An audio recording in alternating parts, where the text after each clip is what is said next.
Hola, buenos días, bienvenidos. Estamos comenzando nuestro tiempo devocional en esta mañana. El día de hoy estaremos revisando del capítulo 20 del libro de Proverbios, del versículo 19 al 25. Proverbios capítulo 20, versículos 19 al 25, para nuestro tiempo devocional que hemos titulado Contraste entre el buen y el mal juicio. Vamos a hacer la lectura de nuestra porción que corresponde a nuestro eh, tiempo devocional de esta mañana. Proverbios 20, 19 al 25 dice la palabra de Dios. El chismoso anda por ahí ventilando secretos, así que no andes con los que hablan de más. Si insultas a tu padre o tu madre, se apagará tu luz en la más densa oscuridad. Una herencia que se obtiene demasiado temprano en la vida, al final no es de bendición. No digas, me voy a vengar de este mal. Espera que el Señor se ocupe del asunto. El Señor detesta el engaño. No le agradan las balanzas adulteradas. El Señor dirige nuestros pasos, entonces ¿por qué tratar de entender todo lo que pasa?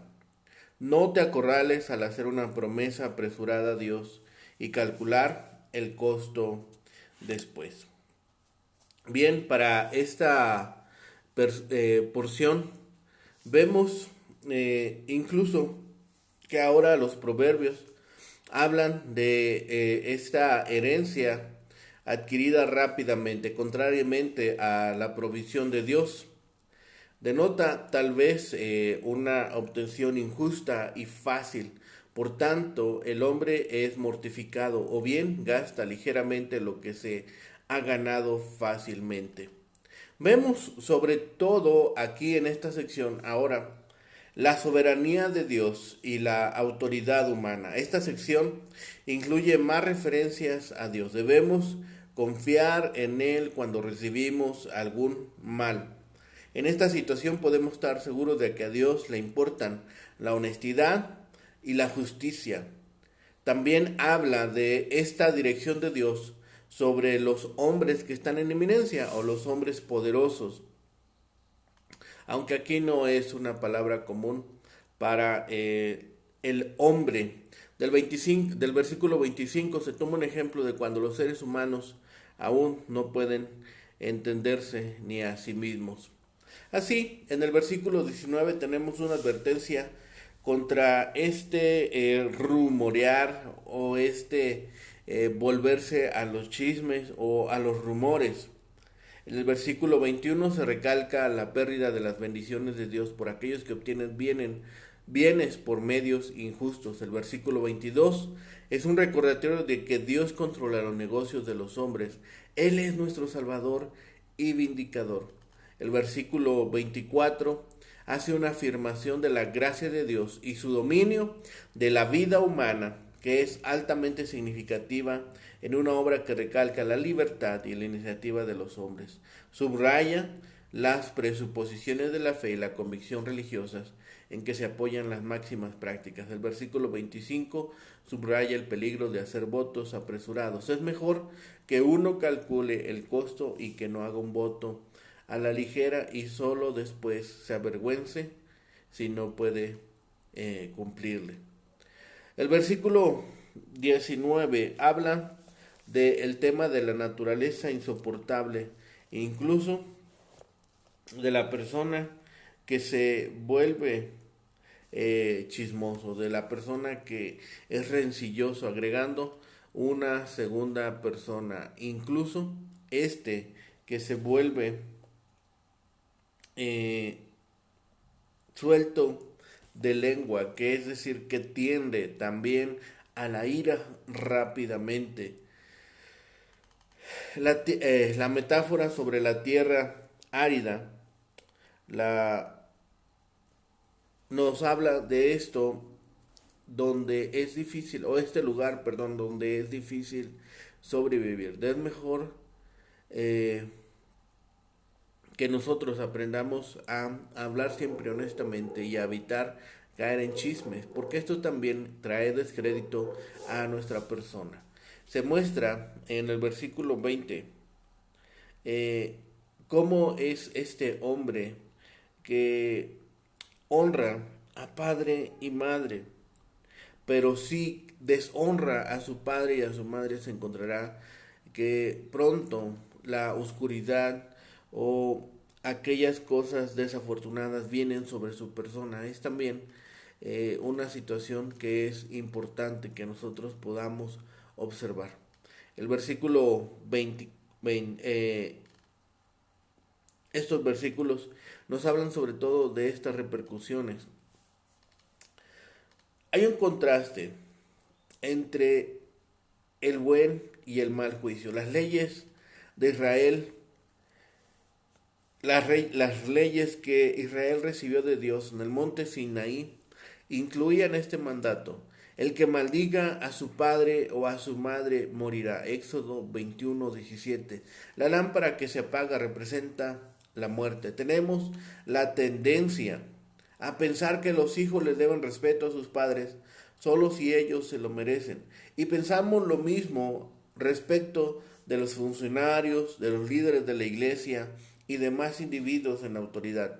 Sin embargo, la Biblia enseña que les debemos honor a todas las personas que están en autoridad, que están en eminencia, simplemente porque Dios los ha colocado en ese lugar, y Dios nos pide que tengamos respeto y honra por todos ellos.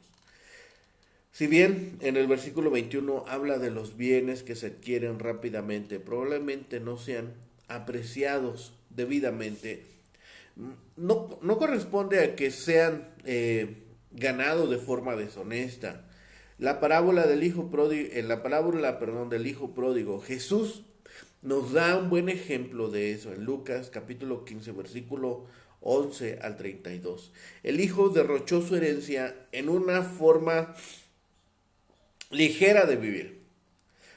No les hace a los hijos ningún bien que los padres les faciliten demasiado las cosas, porque así les impiden aprender valiosas lecciones de el trabajo, de la paciencia y el aprecio. Al final lo heredado no traerá las bendiciones que se hubieran podido esperar. Las palabras que el apóstol Pablo les escribe a los romanos se expone aquí en el versículo 22. No paguéis a nadie mal por mal. Procurad lo bueno delante de todos los hombres. Si es posible, en cuanto dependa de vosotros, estad en paz con todos los hombres. No os venguéis vosotros mismos, amados míos, sino dejad lugar a la ira, porque escrito está: mía es la venganza, yo pagaré, dice el Señor. Romanos 12, versículos 17 al 19. Incluso en materia de religión, a veces pensamos que no nos corresponde actuar como vengadores de Dios, haciendo pagar debidamente a quienes han hecho mal. No, Dios nos llama a perdonar a su debido tiempo, y donde sea necesario, Él tomará el asunto en sus manos. El versículo 23 reitera lo que vimos anteriormente en el versículo 10. El versículo 23 se habló de que Dios detesta las pesas y balanzas falsas, pero el corazón humano siempre está buscando escapatorias, siempre está buscando algún recoveco por donde salirse con las suyas. En caso de que después de leer el versículo 10 alguien piense: pero no dijo nada acerca de las balanzas, Dios añade este versículo: el Señor no nos da un sistema legal cuyas reglas podamos manipular. Dios reclama una actitud de amor en el corazón, una actitud que aborrezca la idea misma de aprovecharse de otro mediante pesas, balanzas, medidas o cualquier otro medio.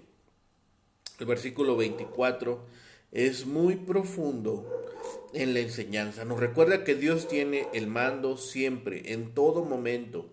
Nosotros hacemos nuestros planes, andamos a tientas tratando de buscar el camino por el que vamos a andar, y haciendo nuestros planes a veces en contra, incluso en contra de la voluntad de Dios. Mientras tanto, entre bastidores, el Señor lleva a cabo sus propósitos. Incluso los hombres malvados son usados para servir a los fines del Todopoderoso. Por ejemplo, Roboam, el hijo de Salomón, desoyó las quejas, no puso atención a las quejas del pueblo y siguió obstinadamente su propio camino. Y no oyó el rey Roboam al pueblo, porque era designio de Jehová para confirmar la palabra que Jehová había dado. Primer libro de Reyes, capítulo 12, versículo 15. Dios usó las acciones del rey para que ocurriera lo que él había prometido que iba a suceder. El Señor sabe mejor que nosotros mismos lo que nosotros hacemos. Él dirige nuestra vida y eso constituye una fuente de fe y de confianza para el creyente. En el versículo 25 nos advierte contra los votos que se hacen apresuradamente. Esto tiene una referencia directa a lo escrito por Salomón en el libro de Eclesiastés. Cuando a Dios hagas promesa, no tardes en cumplirla, porque Él no se complace en los insensatos. Cumple lo que prometes, mejor es no prometer que prometer y no cumplir. No dejes que tu boca te haga pecar, ni delante del ángel digas que fue por ignorancia, porque ¿por qué hacer que Dios se enoje a causa de tus palabras y destruya la obra de tus manos? Eclesiastés capítulo 5 versículos 4 al 6. Al hacer promesas las debemos tomar seriamente, tal como lo hace el Señor.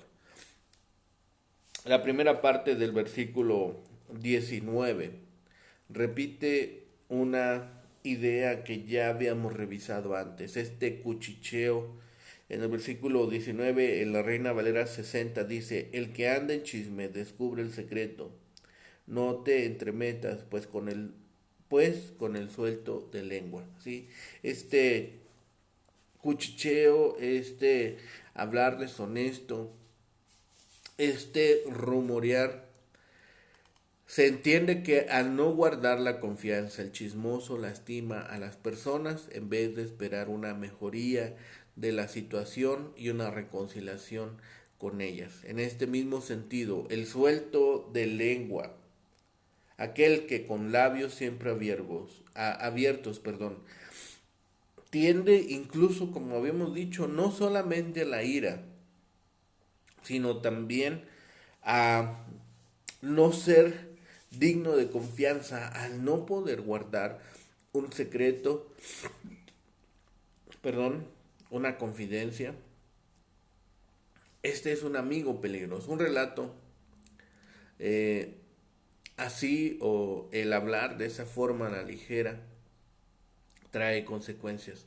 El filósofo Aristóteles acentuaba el hecho de que el habla ha de ser utilizada en una forma correcta y no para causar un gran daño, mostrando así una naturaleza peligrosa.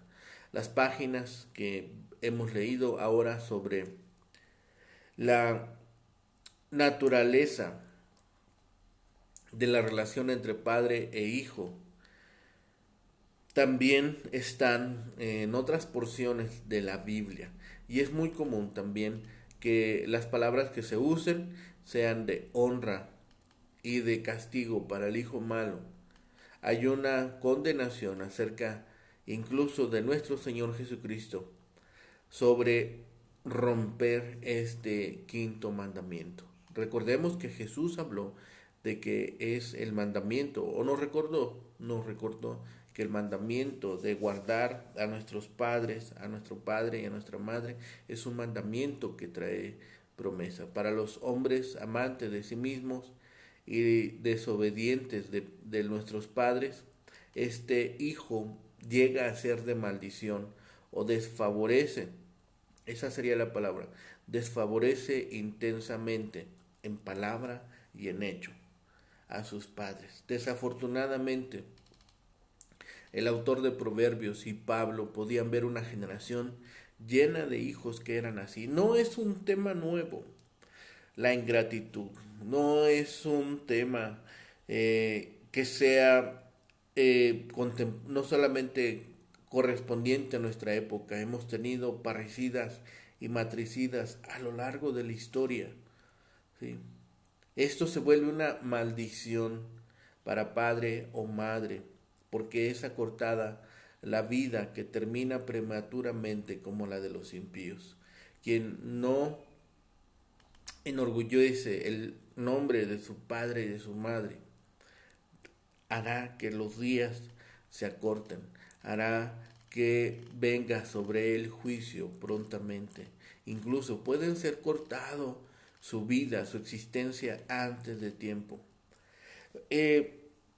Incluso habla de esta vanidad que puede venir sobre una persona que ha obtenido una herencia o un bien apresuradamente. La palabra posesión que vemos aquí en el versículo 21 es comúnmente traducida como herencia.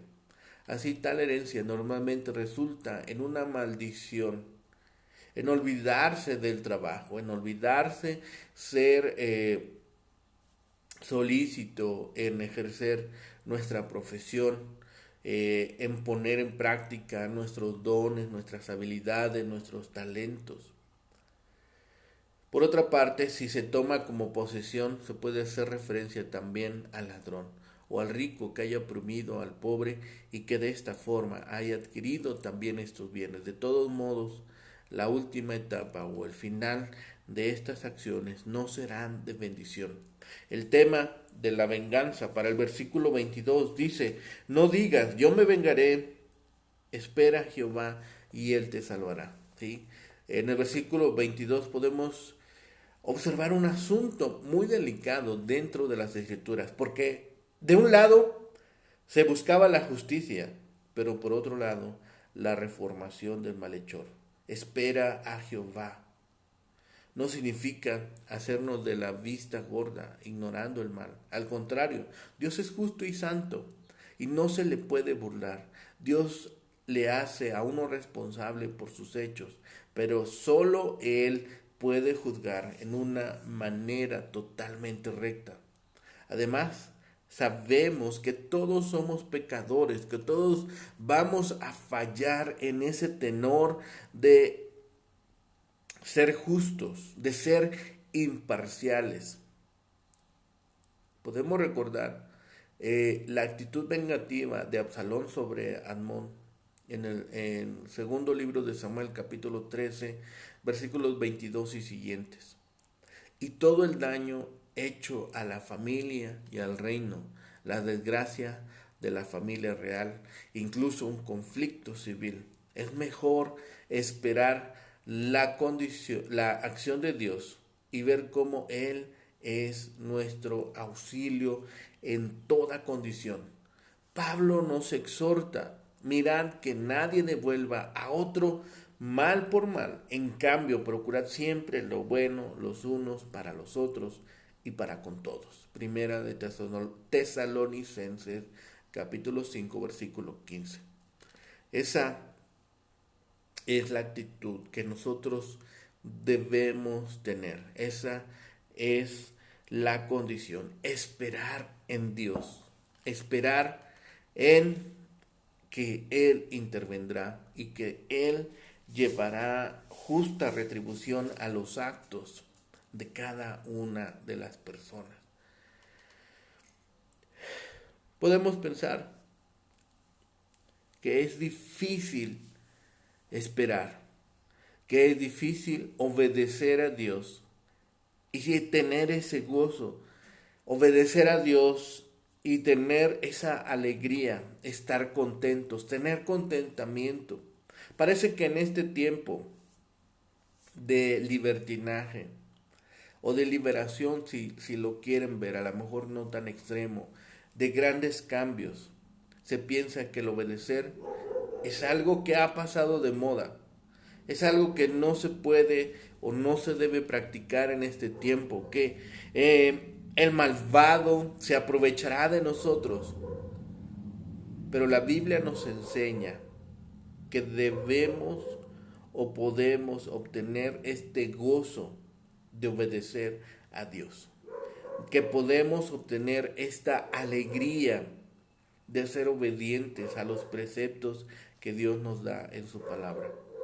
Vemos los pasajes en este capítulo 20 pasar delante de nosotros y recordar que cuán bueno y cuán delicioso es ser obediente a su palabra.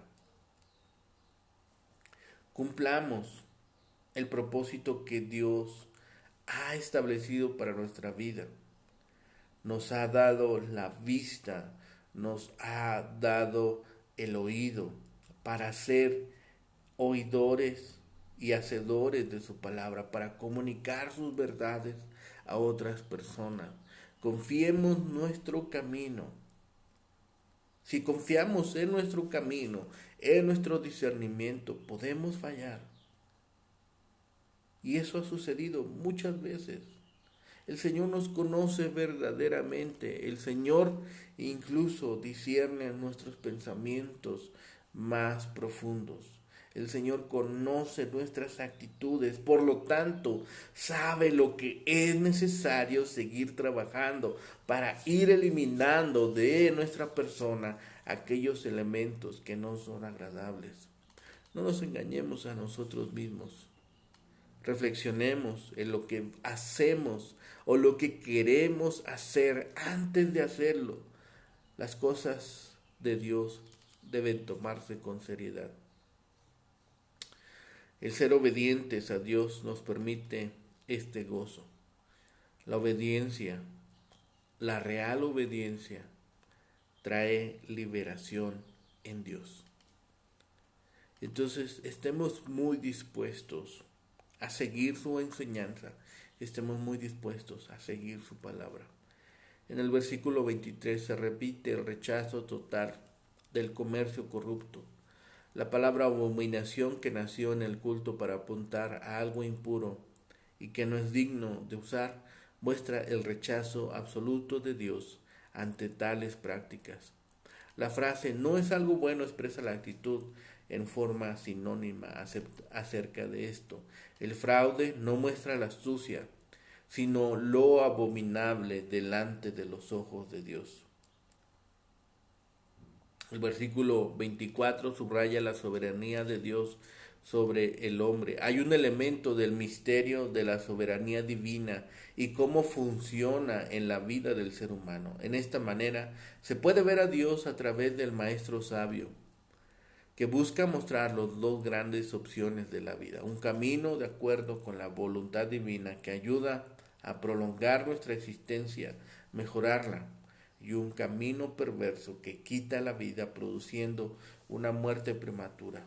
El sentido de urgencia muestra que es el joven el que tiene que decidir si seguir a Dios o no. El versículo nos subraya la verdad de que las posibilidades de caminar vienen de Dios y entonces el hombre no es capaz de entender su andar. Así se capta el espíritu de la pregunta retórica que pide respuesta. No se puede, no es posible, no es adecuado, ni es bueno hacerlo. Solamente tomar en cuenta nuestros pensamientos. El versículo 25 pone énfasis en la manera ligera que algunos tratan las cosas espirituales en la vida. Aquí la palabra trampa es clave para entender este dicho. Parece ser que la persona que declara algo como consagrado en una manera apresurada y jactanciosa de hablar es como los que pretenden ser ricos. En este mismo sentido, el paralelismo muestra la ausencia del pensar antes de tomar los votos. En Deuteronomio capítulo 23, versículo 21 y 23 se afirma: cuando hagas un voto a Jehová tu Dios, no tardes en cumplirlo, o sería en ti pecado. Pero si te abstienes de hacer un voto, no sería en ti pecado. Harás de acuerdo con el voto que hayas hecho. El voto apresurado es peligroso. El hacer promesas a la ligera puede ser incluso en contra nuestra. Como se puede ver en la historia de Jefté, el juez, quien hizo un voto de sacrificar al primer ser que saliera de su casa si Dios le daba la victoria. En Jueces capítulo 11, versículo 30 y 31. Desafortunadamente salió al encuentro de Jefté, su única hija, con panderos y danza. Jueces 11:34. El voto de Jefté fue un doble pecado, porque fue apresurado y a la vez en contra de la voluntad de Dios. Levítico 24. Las cosas espirituales son sumamente importantes y deben ser hechas con una consideración óptima. Así que no hagamos votos a la ligera, no apresuremos nuestro hablar de una manera que pueda después representarnos a nosotros mismos un problema o un pecado. Aquí vemos desde el versículo 19 hablar a la ligera. El mal de esta clase de sujetos, de esta clase de personas, puede ser incalculable. No solamente sobre la misma persona, sino también sobre aquellos que están cerca. Puede poner no solamente en rencillas entre parientes, no solamente siembra rebeldía y discordia, o celos entre gobernantes y dirigentes. Los aduladores suelen también tener ese defecto de ser muy dados al chisme o exagerar los eventos y esto llevar a un desenlace desastroso. Seamos entendidos, hay una seria advertencia contra los votos hechos sin la suficiente ponderación y sin reflexión. Cuando vemos que el asunto ha escapado de nuestras manos y ya no tiene remedio, pues se ha dado el paso. Por eso dice que es un lazo, es decir, una trampa, ¿sí? Que hablar ligero se puede volver en contra nuestra, se puede volver una causa de desgracia. Bajo la ley de Moisés, incluso maldecir a los padres era considerado una ofensa capital. Esto debería hacer detenerse y pensar a los jóvenes de hoy en día que son hostiles para con sus padres. A menos que resuelvan esas amarguras, lo único que conseguirán es sumirse en oscuridad temporal y perdición eterna. El hijo pródigo adquirió su parte de la herencia deprisa al principio, pero la perdió igual de rápido. Este proverbio nos enseña también con respecto a las técnicas de hacerse rápidamente de una herencia, de un bien. Lo que es fácil de obtener es fácil de perder. Observamos finalmente que a menudo los sucesos de nuestra vida van a confundirnos. Hay muchas cosas que nunca comprenderemos totalmente. Otras se colocarán en su lugar en el futuro cuando miremos y veamos cómo Dios trabajaba. Estos proverbios nos aconsejan que no nos preocupemos si no comprendemos todo lo que sucede. En vez de eso, confiemos en que Dios sabe lo que hace, incluso si su intención no es clara para nosotros. Este voto de consagración significa, en el versículo 25, su intención de dar algo como ofrenda a Dios. Consagración denota apartar algo para un uso religioso. Este proverbio puntualiza lo malo que es hacer un voto a la ligera y luego reconsiderar. No hagamos votos a la ligera. No provoquemos desastres en nuestra vida y a nuestro alrededor, porque Dios toma los votos con seriedad y demanda que se lleven a cabo. A menudo tenemos buenas intenciones cuando hacemos algún voto, alguna promesa, porque queremos mostrar a Dios que estamos determinados a servirlo. Sin embargo, Jesús dice que es mejor no hacer promesas a Dios porque Él sabe lo difícil que son de cumplir. Si nosotros sentimos que es importante hacer un voto, asegurémonos de que hemos considerado todas las consecuencias de quebrantarle. Es mejor no hacer promesas que hacerlas y más tarde querer cambiarlas. Incluso es mejor analizar el costo de antemano y luego cumplirlas. Seamos sabios, tengamos discernimiento, busquemos la dirección y así evitaremos tener un mal juicio y gozaremos de la bondad, de la misericordia y de Dios en su justa medida al tener un buen juicio. Oremos. Bendito Padre y Señor, gracias te damos que en esta mañana, Señor, nos has permitido observar tu amor, tu gracia y tu misericordia para con nosotros. Gracias, Padre, porque en todo tiempo eres bueno y sobre todo, Señor, en todo tiempo nos permites que tu palabra nos guíe. Ponemos en tus manos este día, Señor, ponemos en tus manos las actividades de este día, Señor, pero sobre todo permítenos que tu nombre sea glorificado, que podamos seguir creciendo en sabiduría y en discernimiento, Señor, y que guiados por tu palabra y confiando en ella, Señor, podamos también llevar el mensaje de salvación a otras personas, aquellos que se encuentran en necesidad y en oscuridad. Señor, permite que la luz de tu evangelio no solamente nos ilumine a nosotros, Señor, sino también podamos comunicar esa luz a aquellos que están en tinieblas, a aquellos que están en oscuridad, extraviados, Señor, sin esperanza alguna. Gracias, Padre, porque un día nos reconciliaste contigo por medio del sacrificio vicario de Cristo en la cruz del Calvario, y por su sangre fuimos redimidos. Y podemos hoy clamar, Señor, en nuestro espíritu, Abba Padre. Gracias, Padre, por todo ello. Gracias por lo que has hecho hasta el día de hoy. Y gracias, Señor, porque hoy podemos glorificar tu santo nombre. Todo lo ponemos en tus manos, Señor. Lo rogamos y lo pedimos en el bendito nombre de Cristo, Señor y Salvador nuestro. Amén. Que tengan un excelente día. Que el Señor les bendiga.